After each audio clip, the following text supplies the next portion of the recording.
பத்திரிகை நண்பர்கள், videographer, still cater அனைவருக்கும் எனது இனிய மாலை வணக்கம். இன்றைக்கி வந்து பாபு விஜயோட ஃபஸ்ட்டு ஃபில்மு, டைரக்ஷன்லேயும் சரி ப்ரொடக்ஷன்லேயும் சரி ஃபஸ்ட்டு ஃபில்ம். என்னோடய ஃபஸ்ட்டு ஃபில்ம் அப்போது நான் எப்படி ஒரு ஆர்வமாக இருந்தனோ, எவ்வளோ சந்தோஷமாக இருந்தனோ அதே அளவுக்கு சந்தோஷமாக நான் இன்றைக்கி இருக்கேன். பாபு விஜய் வந்து எனக்கு ரொம்ப நெருக்கமானவர். ரொம்ப வந்து நீங்களாம் வந்து இதில் ஒர்க் பண்ண டெக்னீஷியன்ஸுங்களாம் ஃபஸ்ட்டு ஒர்க் பண்ணும்போது உங்களை கமிட் பண்ணியிருப்பார். ப்ரொடியூசராக கமிட் பண்ணும்போது உங்களுக்கு நல்ல சம்பளம் பேசியிருப்பார். ஆனால் படம் முடியும் போது தான் தெரிஞ்சிருக்கோம் உங்ககிட்ட இருந்து 3 மடங்கு வேலை வாங்கியிருப்பார் எல்லார்கிட்டையும். ஏன்னா எனக்கு தெரியும் பாபு விஜய் எந்த மாதிரின்னு சொல்லி. ஒரே சுவாரஸ்யமான சம்பவத்தை சொல்லணும்னு நான் ஆசைப்பட்றேன். இது வந்து சர்க்கார் டைமில் நடந்த ஒரு விஷயம். ஸோ சர்க்காரில் வந்து அந்த படம் முடிஞ்ச பிறகு ஒரு ஈவெண்ட் ஒன்று நடந்தது. அதில் வந்து இன்டர்வியூ வந்து அதில் இருந்த எல்லா ஆர்டிஸ்ட்டும் பண்ணிகிட்டு இருந்தோம். அதில் வந்து நான், ஹீரோயின், அப்புறம் வந்து பழக்கற்பையா சார் இருந்தார். ஸோ நாங்கள்லாம் வந்து ஒரு இன்டர்வியூ கொடுத்துருந்தோம். அப்போ கொடுத்துட்டு இருக்கும்போது பழக்கற்பையா சார் வந்து பாபு விஜய்கிட்ட கூப்பிட்றாரு. அப்போ வந்து அவர் சொல்கிறாரு, விஜய் பாபு, எனக்கு வந்து அரசியல் மீட்டிங்னால் நான் பேசிடுவேன், சினிமா இன்டர்வியூனால் எனக்கு எப்படி கொடுக்குதுன்னு எனக்கு தெரியலையே, எனக்கு என்ன பேசணும் சொல்லுங்கள் அப்படின்னு. உடனே சொல்லார், இல்லை சார் நீங்கள் வந்து சொல்லலாம்ல சார், ஃபஸ்ட் டைம் வந்து நீங்கள் வந்து சினிமாவில் நடிக்கிறதுக்கு பயந்தீங்க, அப்போ நான் வந்து உங்களை பார்த்தேன், வந்து பார்த்துட்டு நான் சொன்னேன், நான் வந்து இல்லை சார், நான் இல்லை இதில் வில்லன் கேரக்டர் நான் எப்படி பண்ணுறது, நான் ஏற்கனவே பொது வாழ்க்கையில் இருக்கேன் அப்படின்னு சொன்னார். அப்போ நான் சொன்னேன் வந்து, இல்லை சார் நீங்கள் சொன்னீங்க, நீங்கள் வந்து இல்லை நீங்கள் இந்த வந்து கேரக்டர் பண்ணிங்கன்னா நீங்கள் நல்லா ரீச் ஆவீங்க, நீங்கள் வேணால் உங்கள் பேர பசங்கிட்ட கேட்டு பாருங்கள் அப்படின்னு சொன்னேன். அதுக்கப்புறம் நீங்கள் போய் உங்கள் பேர பசங்கிட்ட கேட்டீங்க, அவங்க வந்து விஜய் சார் படமா கண்டிப்பாக பண்ணுங்கள், நீங்கள் நல்லா ரீச் ஆகுவீங்க அப்படின்னு அவர் சொன்னார்ல சார், அதை பேசுங்க சார். ஓ கரெக்ட் இல்லை, அதை பேசலாம் சார். அப்புறம் முக்கியமாக இந்த படம் ஆரம்பித்தது வந்து நீங்கள் வந்து என்னை விஜய் பாபுன்னே கூப்பிட்றீங்க. என் பேர் விஜய் பாபு கிடையாது, என் பேர் பாபு விஜய், நல்லா சொல்லுங்கள் பாபு விஜய் அப்படின்னு அவரை மிஸ்மரைஸ் பண்ணிட்டார். இப்போ இன்டர்வியூ ஆரம்பிக்குது, என் பக்கத்தில் உட்கார்றாரு. அவர் எதிர்பார்த்த கேள்வி கரெக்டாக வருது. எப்படி சார் இந்த படத்தில் நீங்கள் நடிச்சிங்க, நீங்கள் வந்து ஒரு பொலிட்டீஷியன், நீங்கள் எப்படி வந்து இந்த படத்தில் நடிச்சிங்க அப்படின்னோடனே, இந்த படம் வந்து நான் வந்து என் வீட்டுக்கு வந்து டைரக்டர் அனுப்புனார்னு சொல்லி பாபு விஜய்னு ஒருத்தர் வந்தார். அப்போ சொன்னார், நான் வந்து எப்படிங்க இது நான் நடிக்கிறது, நான் வந்து இதில் பாலிடிக்ஸில் பொது வாழ்க்கையில் இருக்கேன் அப்படின்னு கேட்டேன். அப்போ பாபு விஜய் சொன்னார் வந்து, இல்லை சார் நீங்கள் உங்கள் வீட்டில் வேணால் கேட்டு பாருங்கன்னு சொன்னேன். உடனே அவர் சொன்னார். அப்புறம் நான் சொன்னேன், இல்லை பாபு விஜய், நான் எப்படி பாபு விஜய் நான் எங்கள் வீட்டில் ஒத்துக்குவாங்க அப்படின்னு சொன்னேன். அதுக்கப்புறம் வந்து மறுநாள் வந்தார், பேர பசங்கள்லாம் இல்லைப்பா நீங்கள் பண்ணுங்க என்ன. அப்புறம் மறுநாள் பாபு விஜய் வந்தார். அப்போ பாபு விஜய்கிட்ட நான் சொன்னேன், பாபு விஜய் நான் இந்த படத்தை பண்ணுறேன் பாபு விஜய். சொன்னோன்னே நான் பக்கத்தில் இருக்கேன், ஏய் படத்து டைரக்டர் நான், என்ன ஒரு தடவை கூட என் பேரை சொல்ல, இத்தனை தடவை பாபு விஜய்னு சொல்கிறேன்ட்டு இவனை தேடினேன். அப்படியே எங்கடா இருக்கான் அப்படின்னு இவனை தேடினேன். இதே மாதிரி ஒரு லைட்டில் அப்படியே அவுட்லைனில் போனேன். என்னை பார்த்து நேராக கேமரா பின்னாடி எடுத்துட்டு அங்கேருந்து இப்படி எட்டி பார்க்குறான், என்னடா இதெல்லாம் அப்படின்னு. அப்புறம் முடித்த உடனே இன்டர்வியூ முடிஞ்சது. உடனே வெளில வந்தோடனே நான் கேட்டேன், என்னடா படத்து டைரக்டர் நானா நீயா, உன் பேர் இவ்வளோ தடவை சொல்கிறாரு, என் பேர் ஒரு தடவை கூட சொல்ல அப்படின்னா. சார் விடுங்க சார், ஆற்றுல போகிற தண்ணி அவன் அண்டாண்டா வளரான், நான் ஒரு சொம்பு தானே சார் அண்ணன், விடுங்க சார் அப்படின்னு.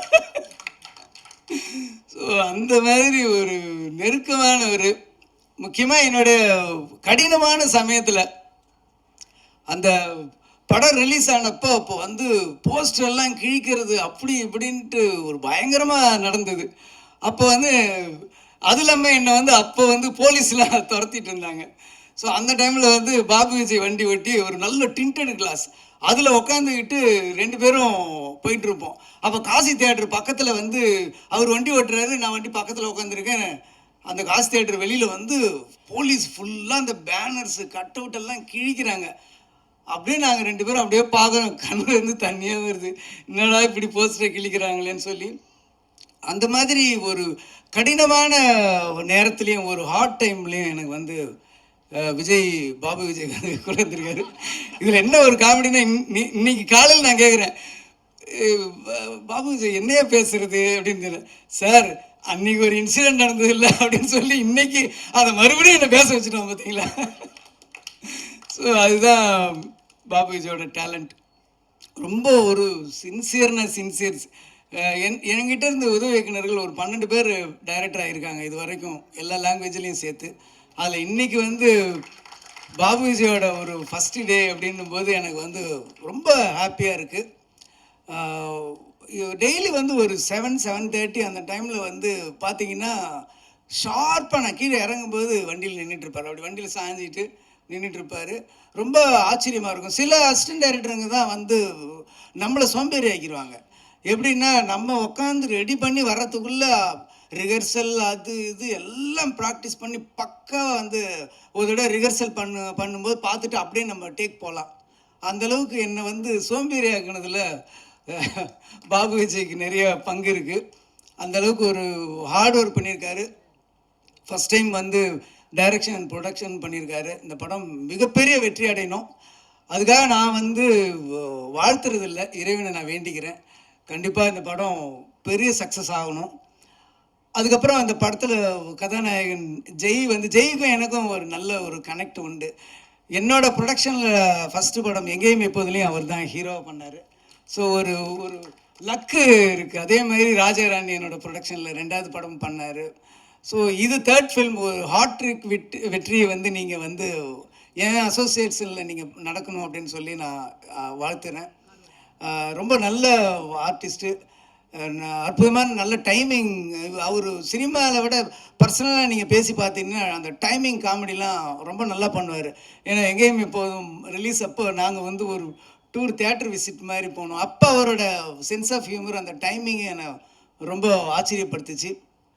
ஜெய் சாருக்கும் இது வந்து ஒரு பெரிய வெற்றி படமாக அமையணும்னு நான் வேண்டிக்கிறேன். அப்புறம் இந்த படத்தோட ஹீரோயின் மீனாட்சி வந்து இவங்க வந்து ஒரு கிளாசிக்கல் டான்ஸரு. எனக்கு இவங்களை முன்னாடி தெரியும், ரொம்ப முன்னாடி தெரியும்னா தெரியும், அவ்வளோதான். என் பொண்ணு வந்து இவங்க 2 பேரும் ஒரே டீச்சர்கிட்ட வந்து குருக்கிட்ட வந்து கிளாசிக்கல் டான்ஸ் கற்றுக்குறாங்க. என் பொண்ணு வந்து 10th படிக்கிற சின்ன பொண்ணு தான். ஸோ அந்த டைமில் வந்து இவங்களை நான் பார்த்துருக்கேன். ஸோ அவங்களுக்கும் இது பாபு விஜய் வந்து சொன்னாப்புல இவங்க தான் அப்படின்னோன்னா, ஐயோ எனக்கு தெரியுமே அப்படின்னு ஸ்டில்லு காமிச்சோன்னே தான் எனக்கு தெரிஞ்சுது. பட் அவங்க பேர் அப்புறம் தான் எனக்கு தெரிஞ்சுது. ஸோ இந்த படத்தில் ரொம்ப நல்லா நடிச்சிருக்காங்க. சாங்ஸில் ரொம்ப நல்லா இருக்காங்க. நல்ல ஒரு அப்பீரன்ஸ் இருக்குது. ஸோ உங்களுக்கும் நல்ல ஒரு எதிர்காலம் தமிழ் சினிமா கிடைக்கணும்னு நான் கடவுளை வேண்டிக்கிறேன். கேமராமேன் வந்து சொன்னார், ரொம்ப ஃபாஸ்ட்டுன்னு சொன்னார். எப்படிடா இவ்வளோ ஃபாஸ்ட்டாக பண்ண அப்படின்னு கேட்டப்போ அவர் சொன்னாப்புல, இல்லை சார் நல்ல ரிச்சர்டு வந்து பயங்கர ஃபாஸ்ட்டாக பண்ணுறாரு அப்படின்னு சொன்னார். ஃபாஸ்ட்டாக பண்ணுவாங்க நிறைய பேர், ஆனால் ஃபாஸ்ட்டாக நல்ல குவாலிட்டியாக கொடுக்கறது வந்து சில பேர் தான் இருக்காங்க. நீங்கள் வந்து நல்ல குவாலிட்டி கொடுத்துருக்கீங்க. நல்ல ஒரு ப்ரொடக்ஷன் வேல்யூவை வந்து செலவு பண்ணுற பணத்தை ஸ்க்ரீனில் காட்டுறது தான் வந்து ஒரு கேமராமேன் ஒரு கஷ்டமான வேலை. அது ரொம்ப காமிச்சிருக்கீங்க. நிறைய லொக்கேஷன்ஸ் போயிருக்கீங்க. கொடைக்கானல் போய் அவுடோரில் போய் அவ்வளோ ஃபாஸ்ட்டாக ஷூட் பண்ணதெல்லாம் ஒரு பெரிய விஷயம். ரொம்ப வாழ்த்துக்கள் சார் உங்களுக்கும்.